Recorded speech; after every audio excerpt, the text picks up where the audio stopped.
Hi, Marisa of Marisa Orlich Interiors. And I'm Tyler Fox of JM2 Architecture. And today we're just going to talk about a little bit how we both got into our said careers. And I would love to know, Tyler, how you became an architect. Yeah, I think we wanted to try something new and just talk a little about our stories today.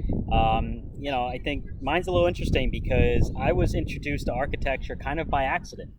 So I was a math guy pretty much all throughout high school, and I wanted to take an engineering course. That was really my path, was math teacher, engineer, that type of field. And I wanted to take this engineering course in high school, and my guidance counselor at the time said, unfortunately, it's not offered, and they put me into this architecture class. And the first day I'm in it, and I kind of said, you know what, this isn't for me. I want to get out of this. I'm more of an engineering person. And they said, listen, just stay in it for now, see how you feel, and then go from there. I'm like, all right, whatever. So a few weeks later, I ended up really loving it. I think it was an opportunity for me to use my math skills, but it introduced me to the design side of things. So, and it was all at the drafting table with the T square and but it was very artistic, and just to learn about homes and construction, and it was just kind of a whole new thing for me, and I actually really fell in love with it. So that's what started that course, and then from there, of course, I went to college, and really gave me an opportunity to expand in the design and construction fields, and that's what brought me down to Long Island. So that's a little bit about my story. Marissa, what about you? Tell me about Yes, your story. I have always loved interiors, like ever since I was young. I remember the phenomenon of HGTV and Oh, watching yeah. all those designers. Still and is. Yes, still get a lot of ideas. And growing up, I grew up in a house where there was always a good renovation going on, and I just always have been involved in it, very Wow. hands-on, and Yeah. love learning how things are built and the behind it. And what happened was I was in college and I majored. The plan was to, run museums and galleries, and Oh, wow. so I majored in arts management with, very heavily influenced with art history and all of that. And for my thesis in senior year, because I pore over design magazines and books Sure. in my free time, I convinced the head of the department that, interning at a design magazine correlates with running a gallery. Yeah. All right. So they approved, they said, all right, senior, go for it. And I loved it. I loved working at a design magazine. Yeah.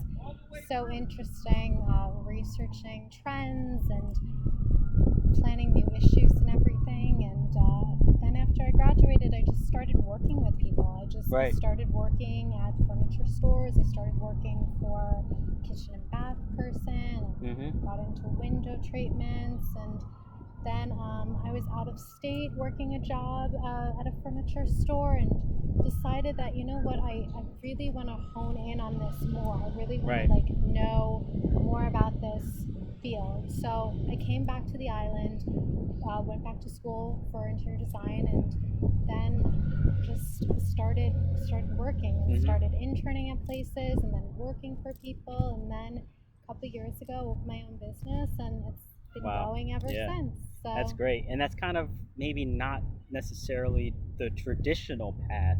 it was a little, there was twists and turns in it, but I think that's really brings you to what you wanted to Right. do. Yeah. I think someone once said to me, it's so important to know what you don't want to do in order Right. for you to get to what you want. So Sure. you can say, I don't want to do this, but this really interests me, and then you can really understand more about what that is to maybe get you on the right path of Yeah. what you're meant to do in life. That's so important.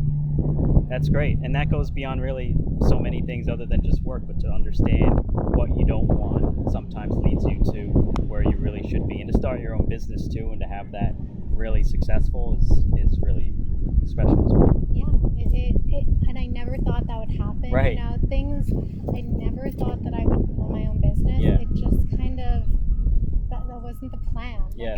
I never thought that growing up. It just kind of fell into place. Right. And then, you just start doing it, and you just love it, and I'm love what It's I key. do. I love working with my clients and really creating homes that they create memories of. So And that's really what's so special about kind of what we do is we build these environments, we design these environments for people who potentially might spend the rest of their lives in these spaces. So you have to have the passion, and if you don't, that's okay to find something where you do. Sure. But I think that's such a special thing to have. Yes. So no, I love this talk, and honestly, I think it'd be great to hear what other people have to say if they Yes, have any other questions. how did you guys get involved in your path? Exactly. And if it was a twist and turn in the road and the river, the way it was for, it was a chance that a class was unavailable, Right, exactly. and your destiny changed. So it's always interesting to hear how people got to where they are. Agreed. So please let us know, and if you have any questions, put them in the comments below. And I'm Marissa of Marisa Orlich Interiors. And I'm Tyler Fox of JM2 Architecture. Thank Thanks. you.